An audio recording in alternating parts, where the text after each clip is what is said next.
បើខ្ញុំមិនថាខ្ញុំបន្ថែមនៅលើអ្វីដែលពងកទាពងធ្វើឲ្យគឺថាការពាក់ឯកាគាត់ថ្ងៃមុន PT ចុះ500រៀលចាក់សាំងព្រេតខ្ញុំនិយាយថាអូខេ500រៀលវាអាចចាក់ដែរគាត់អស់ទៅណាគាត់ចាក់ច្រើនទៅគាត់អត់ឃើញលុយទេតែទ្រាំនេះទៅបើយើងមិនទ្រាំទេឥឡូវមិនធម្មតាទៅគេមិនវាបាញ់ប្រជាពលរដ្ឋយើងទៀតនេះអញ្ចឹងថ្ងៃមុនទៅមើលម៉ាក្រូថ្ងៃណាខ្ញុំហ៊ានប្រើពាក្យ brand ចំដល់ខ្សែ brand ជា brand របស់ប្រទេសសៀមជា brand ដែលយើងកំពុងធ្វើពេហិកាខ្ញុំអត់ខ្លាចប្រើឈ្មោះគេចំទេនៅមិនច្រើនថ្ងៃមុននៅមានតែ pizza នៅ company pizza ឡើយណានៅមានតែចូលវាតិចចំនួនតែបើអាចចូលបងប្អូនធ្វើឲ្យបាត់ពុត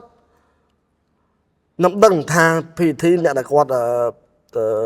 ទិញ franchise តែគាត់អស់លុយច្រើនគាត់តែច្រើនប៉ុន្តែខ្ញុំបានជួបបងមួយចំនួនដែលគាត់កន្លះសាំងហ្នឹងដូរមក pitch ហ្នឹងគាត់ថាពេលគាត់ដូរ pitch គាត់ fighting ខ្លាំងមែនតើព្រោះទៅកុងត្រាផងសងគេផងអីជួយផងចាំមកមែនតើប៉ុន្តែមិនថាគាត់ប្រឆាំងខ្លាំងមែនតើប៉ុន្តែក៏មានបងប្អូនខ្លះដូចជានៅ PT នៅភ្នំប៉ុន5អីគាត់ទៅបាត់បានខែគាត់ទិញ franchise របស់ 7-Eleven ដូច 100000 នោះគាត់ 7-Eleven មួយនៅទៅ PT ហ្នឹងអញ្ចឹងគាត់ឡងចង់មែនតើអញ្ចឹងអាហ្នឹងក៏យើងពិបាកបន្ទោសគាត់ដែរតែបងប្អូនទាំងអស់គ្នាមានសិទ្ធិធ្វើបេហិការចូលធ្វើឲ្យដាច់ទៅខ្ញុំធ្វើអីគាត់គេចុះតម្លៃ500រៀលប្រកាច់ទៅចាក់សាំងក៏អាសរទិញហ្នឹងទៅចាក់សាំងឡើងខឹងពេកខ្ញុំខឹងហ្មង